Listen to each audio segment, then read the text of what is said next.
ዜሌንስኪ ከሩሲያ ጋር ለመታረቅ የሚያስችላቸውን የሰላም ሐሳብ ይፋ አድርገዋል። 20 ነጥቦች ያሉት የፕሬዝዳንቱ የሰላም ሐሳብ ሩሲያ በጉልበቷ የተረከበችኝን አንዳንድ ግዛቶች ትመልስልኝ የሚልን ጉዳይ አንስቷል። የኔቶ አባል አልሆንም፣ ኒውክሌር አልታጠቅም፣ ግን እንደ ኔቶ አባል ተከላከሉልኝ የሚለው ነጥብም መነጋገሪያ ሆኗል። የዩክሬኑ መሪ ምን ያህል ሰራዊት ሀገራቸው እንደሚበቃትም አስቀምጠዋል። ሰውየው ሩሲያ የወሰደችውን የኒውክሌር ጣቢያ ተመለሰልን ሲሉም ጠይቀዋል። ከአውሮፓና አሜሪካ በ100 ቢሊዮን ዶላሮች የሚቆጠር ገንዘብ እንደሚፈልጉም ሳይፈሩ ተናግረዋል። በሌላ በኩል የትራምፕ አስተዳደር ለአረብ ሀገራት ለመሸጥ ያሰባቸውን የጦር ጀቶች በተመለከተ ሚስጥራዊ ስብሰባዎችን እያደረገ መሆኑ ተሰምቷል። ከእስራኤልም ላለመጣላት የአረቦቹንም ገንዘብ ላለማጣት እየሰራ ያለው የትራምፕ አስተዳደር ከፍተኛ አጣብቂኝ ውስጥ መግባቱም ታውቋል። እስራኤል በተለይ ኤፍ-35 የጦር ጀቶች ከአሜሪካ እጅ ወጥተው የባህረ ሰላጤው ሀገራት ደጅ እንዳይደርሱ ድንጋዮችን መፈነቃቀሏን ተያይዛለች። ፒያሳ ኔትወርክን ስትከታተሉ ሁሉንም በጥልቀት ታገኛላችሁ። ፒያሳ ኔትወርክን ሰብስክራይብ፣ ላይክ እና ሼር በማድረግ የተአማኒ የፈጣንና የጥልቅ ዘገባዎች ቤተሰቡን ስንል በአክብሮት ጋብዘናል። አሁን ወደ ጉዳዮቻችን አለፍን።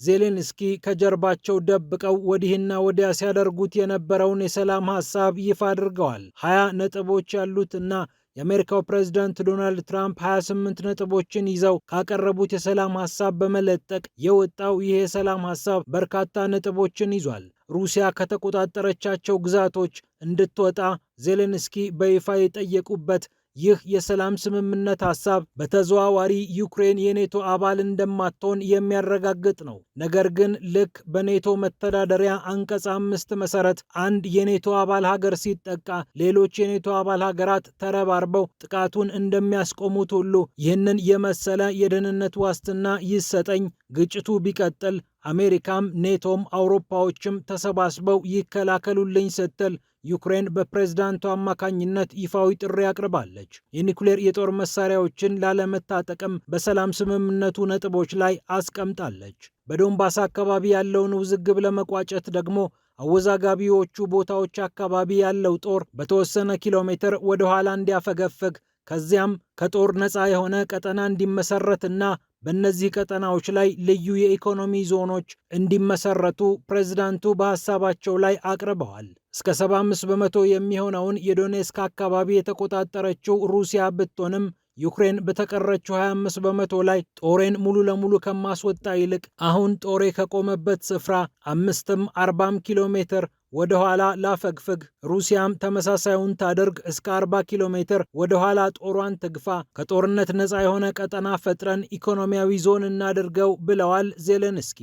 ይሁንና ይህ ሐሳብ ለፑቲን ይዋጣል የሚለውን ጉዳይ በተመለከተ ቢቢሲ የማይመስል ነገር ነው ይለዋል። ስቬርስክ ከተማን የተቆጣጠረው የሩሲያ ጦር በዩክሬን ምስራቃዊ ክፍል ወሳኝ የሚባለውን ስፍራ ለመያዝ 40 ኪሎ ሜትር ገደማ ይቀረዋል። እናም በወታደራዊ ጡንቻ ማሳካት የሚችሉትን ነገር በሰላም ስምምነት ያጡታል የሚለው ጥያቄ ትልቅ ጥያቄ ነው ይላል የቢቢሲ ዘገባ።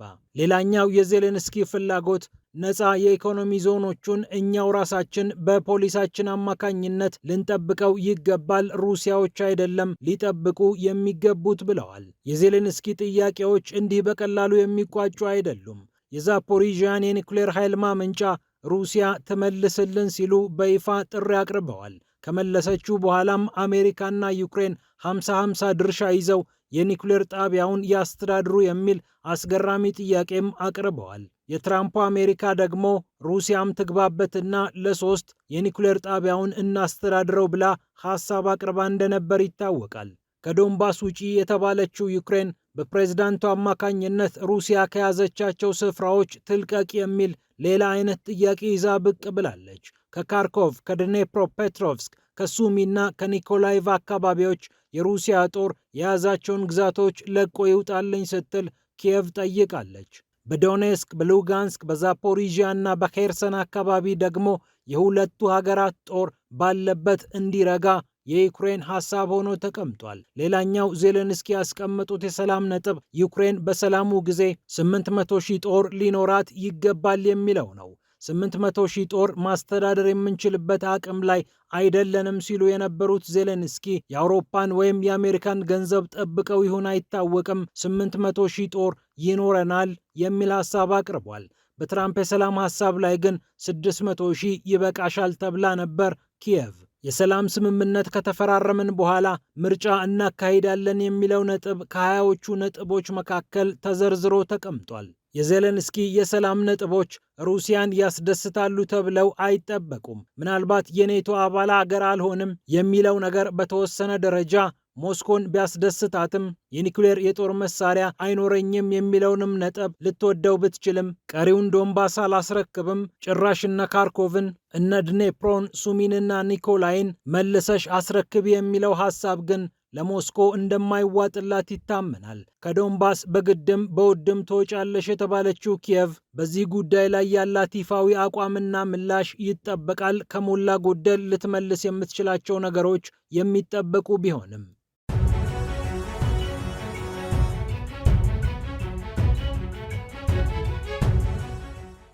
በሌላ በኩል የትራምፕ አስተዳደር አጣብቂኝ ውስጥ ገብቷል። በአንድ በኩል ገንዘብ ይዘው ወደ ዋይት ሃውስ የተጠጉትን አረቦች ማስደሰት፣ በሌላ በኩል ደግሞ አረቦቹ የጦር መሳሪያ ይሸጥልን የሚለውን ጥያቄ በሚያጸድቅበት ሰዓት እስራኤልን አለማስከፋት። እነዚህ ጉዳዮች የትራምፕ አስተዳደርን ወጥረው የያዙ ጉዳዮች ሆነዋል። አሁን ደግሞ የኮንግረስ አባላትን ጨምሮ የተለያዩ የአሜሪካ የውጭ ጉዳይ ሚኒስቴር መስሪያ ቤት ባልደረቦችን ያካተተ ሚስጥራዊ ስብሰባ እየተደረገ እንደሆነ ታውቋል። በዋናነት ሚስጥራዊ ስብሰባው የሚደረገው የእስራኤልን ወታደራዊ የበላይነት በአካባቢው ለማስጠበቅ የተቀመጠውን ሕግና መርህ የተመለከተ እንደሆነ ታውቋል። እስራኤል በቀጠናው የአሜሪካ የጦር መሳሪያዎችን መታጠቅ ብቻ ሳይሆን ከሌሎች በተለየ መልኩ እንድትታጠቅ ሲደረግ ቆይቷል። ለአረቦቹ የቱንም ያህል በአጋርነታቸው ምክንያት የሚቀርብላቸው የጦር መሳሪያ ከእስራኤል እንዲያንስ ካልሆነም የእስራኤል እንዲልቅ ሲደረግ ቆይቷል። ይህ በወታደራዊው ቋንቋ ኳሊቴቲቭ ሚሊታሪ ኤጅ ይሰኛል። የላቀውን እስራኤል ትውሰድ እንደማለት። እንደ ሚድል ኢስት አይ ዘገባ አሁን አሜሪካ ይህንን ሕግና መርህ እየፈተሸች ትገኛለች። ምክንያቱም ኮንግረሱ በሕግ ደረጃ ይህንን ጉዳይ አጽድቆ ስራ ላይ ስላዋለው ለአረቦቹ የሚሸጥ የጦር መሳሪያ ይህንን ከግምት ውስጥ ማስገባት ስላለበት የኮንግረስ ኮሚቴ አባላትን ጨምሮ የተለያዩ አባላት በሚስጥር እየመከሩ እንደሚገኙም ዘገባው ጠቅሷል። ካፒቶል ሂል ከሰሞኑ እንዲህ አይነት ስብሰባዎችን ሲያስተናግድ ነበር ተብሏል። ወደ እስራኤል የተላኩ የአሜሪካ የውጭ ጉዳይ ሚኒስቴር መስሪያ ቤት የፖለቲካና የወታደራዊ ጉዳይ ኃላፊም እንዳሉ ተሰምቷል። እስራኤልንም በጉዳዩ ላይ ላለማስከፋት አረቦቹም ይዘው የመጡትን ገንዘብ በሚገባ ለመጠቀም የትራምፕ አስተዳደር ሚዛን ለመጠበቅ እየሞከረ እንደሚገኝ ተሰምቷል። እውቁ የአሜሪካ ሴናተር ሊንድሲ ግራሃምም በጉዳዩ ላይ እንደመከሩ ነው የተነገረው። ለሳውዲ አረቢያና ለኳታር F-35 የጦር ጀቶችን ለመሸጥ ልባቸው የተነሳሳው ትራምፕ ሁለቱን ሀገራት በጦር መሳሪያ አቅርቦት ሲያስደስቱ እስራኤልን ላለማስከፋት እየሞከሩ ይገኛሉ። እስራኤሎች ደግሞ በመሪዎቻቸው በዲፕሎማቶቻቸው አማካኝነት አሜሪካን እየወተወቱ ናቸው። አሜሪካ ጨክና ከራዳር ውጪ መሰወር የሚችለውን ፈጣኑን ረቂቁን F-35 የጦር ጀት ለሳውዲና ለኳታር የምትሸጥ ከሆነ ቢያንስ ደረጃውን ከእስራኤል ዝቅ እንድታደርግ ቴል አቪቭ ጥያቄዋን እያቀረበች ትገኛለች። የአሜሪካው ፕሬዝዳንት ዶናልድ ትራምፕም ይህንኑ ጉዳይ በተመለከተ ነገሩን እርቃን አስቀርተው እስራኤሎች ለሳውዲ አረቢያ በጣም የረቀቀ የጦር መሳሪያ እንድንሸጥላት አይፈልጉም ብለው መናገራቸውም ይታወሳል። ከሳውዲ አረቢያ ጥያቄ ቀጥሎ ኳታርም በተመሳሳይ ጥያቄውን እንዳቀረበች ቻናል 12 የተሰኘው የእስራኤል የቴሌቪዥን ጣቢያ መዘገቡ የሚታወስ ነው። ሳውዲ አረቢያ ከሞላ ጎደል ከማንም ቀድማ የጦር መሳሪያውን እንደምትረከብ ይጠበቃል። ኳታርም ቢሆን ሊሰጣት የሚችልበት እድል ሰፊ እንደሆነ እየተነገረ ነው። በአሜሪካ ሴኔት የውጭ ጉዳይ ኮሚቴ ሰዎችን ሳይቀር ያሳተፈው ይህ ሚስጥራዊ ስብሰባ ውጤቱ ግን ሙሉ ለሙሉ አልታወቀም። ምናልባት የእስራኤሉ ጠቅላይ ሚኒስትር ቤንያሚን ኔታንያሁ ወደ አሜሪካ መምጣታቸው አይቀርምና ያኔ አብዛኛው ነገር ተጠቅልሎ ሊነገራቸው ወይም ስምምነት ላይ ሊደረስ እንደሚችል የሚናገሩም አሉ። ይሁንና በአጭር ቀናት እነዚህ ግዙፍ የጦር መሳሪያዎችን በተመለከተ ሙሉ ለሙሉ ስምምነት ይደረሳል ተብሎም እንደማይጠበቅ በሌላ በኩል የገለጹ አልጠፉም። አሜሪካ እስራኤልን በልዩ አጋርነት ስለምትመለከታት ከየትኛውም ጠላት ለመጠበቅ ብቻ ሳይሆን ከራሷ ከአሜሪካ ወዳጆች የበለጠውን የጦር መሳሪያ እንድትታጠቅ ማድረግ የጀመረችው ከ1979 እንደ አውሮፓውያን አቆጣጠር ጀምሮ ነው። እስራኤልና ግብፅ የሰላም ስምምነት በተፈራረሙበት ሰዓት አሜሪካ ለግብፅ የገባችው ቃል ኪዳን አለ። በየዓመቱ ጠንከር ያለ ወታደራዊ እርዳታ ለመስጠት። ለግብፅ ወታደራዊ እርዳታ ሲሰጥ ታዲያ የጦር መሳሪያዎቹን በተመለከተ ከእስራኤል ብዙ እንዳይልቁ ይፈለጋል። አሜሪካ ለእስራኤል ከገባቻቸው ቃል ኪዳኖች መካከል አንደኛው ለእስራኤል የሚሰጥ የጦር መሳሪያ ከሁሉም እንዲልቅ ወይም ደግሞ የሌሎቹ ከእስራኤል እንዲያንስ ማድረግን የተመለከተ ነው። ይህ መርህ 2008 እንደ አውሮፓውያን አቆጣጠር ላይ ኮንግረሱ በሕግ ደረጃ ያጸደቀው የአሜሪካው ፕሬዝዳንት ዶናልድ ትራምፕም በዚህ ምክንያት የኮንግረሱን ፊት ማየት ይጠበቅባቸዋል። አሜሪካ ለእስራኤል የሰጠችውን F-35 የጦር ጀት በተመለከተ እስራኤል በልዩ ሁኔታ አሻሽላ እንድትጠቀመው መደረጉ ይታወቃል። F-35 አዲር እየተባለ የሚጠራው የጦር ጀት በእስራኤሎችና በአሜሪካዎች ትብብር በልዩ ሁኔታ የተሻሻለ ነው። በተለይ ኢራንን ከማጥቃቷ በፊት እስራኤል በልዩ ሁኔታ እንዳዘመነችው ይነገራል። የአሜሪካዎችም እጅ ያለበት F-35 ረጅም ርቀት እንዲጓዝና ምንም አይነት ተጨማሪ ነዳጅ ሳይጠጣ ፈልሰስ ብሎ ሰማይ ላይ እንዲጋልብ ነው ዝመናው ያስፈለገው። ተጨማሪ ነዳጅ እንዲይዝ ሌላ ታንከር የተገጠመለት F-35 አዲር የጦር ጀት በክብደቱ ምክንያት ከራዳር የሚሰወርበትን ጥበብ እንዳያጣ አሜሪካዎች ልዩ ገዛ ማድረጋቸው ይታወሳል። በዚህም ምክንያት የኢራን የተለያዩ ተቋማትን እስራኤል እንደ ልብ ልትደበደብ ችላለች። ትራምፕ ከላይ አይ እኛ ሳናዳላ እንሰጣለን ቢሉም ከልባቸው ግን ያደርጉታል ወይ?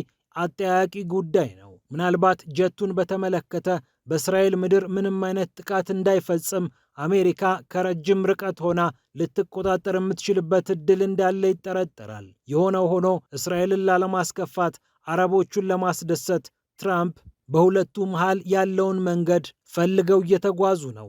ፒያሳ ኔትወርክን ስትከታተሉ ስለቆያችሁ ክብረት ይስጥልን ብለናል። ፒያሳ ኔትወርክን ሰብስክራይብ፣ ላይክ እና ሼር በማድረግ የተአማኒ የፈጣንና የጥልቅ ዘገባዎች ቤተሰቡን ስንል በአክብሮት ጋብዘናል። ሰላም ለዓለማችን።